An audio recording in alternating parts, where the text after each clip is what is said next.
Homa Bay, Jatend migao ma Tuke Salim Mvurya yango ni kaunti Homa Bay koro ikore ne nyasi mar Madaraka ma higani kendo chenro duto mag dongruok metayo e kaunti no ikruok ne nyasi no koro dhi karumo.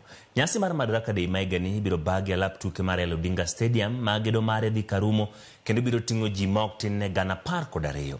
Mvurya mane otelo ne apisas mamoko mag piny owacho moting'o jagoro ngere migao no mar Ramogi Molo gi gavana ma Bay Wanga ne okoni alap tuke no kochopo juma manyien ni tieki mondo koro oike ne nyasi mar Madaraka Day. Bende ne gikoni jogo manie kweth makwedo piny owacho mondo keto weche mag miriambo e chenro mag dongruok ma piny owacho timo.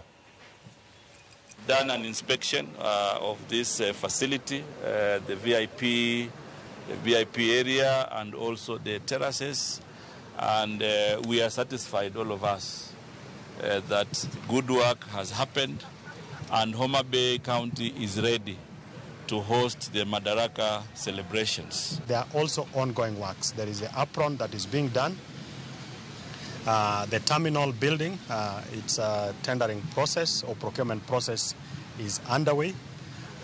There are other major roads that will also be worked on that are getting into the town. When we were here with the president in January 2023, he looked and saw what the women were going through in the markets. Yes. Today when he comes back here, he will be opening an ultra-modern fish market for the women of Homa Bay.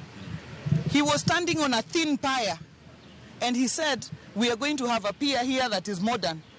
Barely a year and a half later, that pier is standing there. Those affordable houses are there. Homa Bay town constituency is ready to receive you. Let the journey to Homa Bay begin. And we can assure you, not just of welcome, but it will be a Madaraka Day celebrations like this country has never seen before.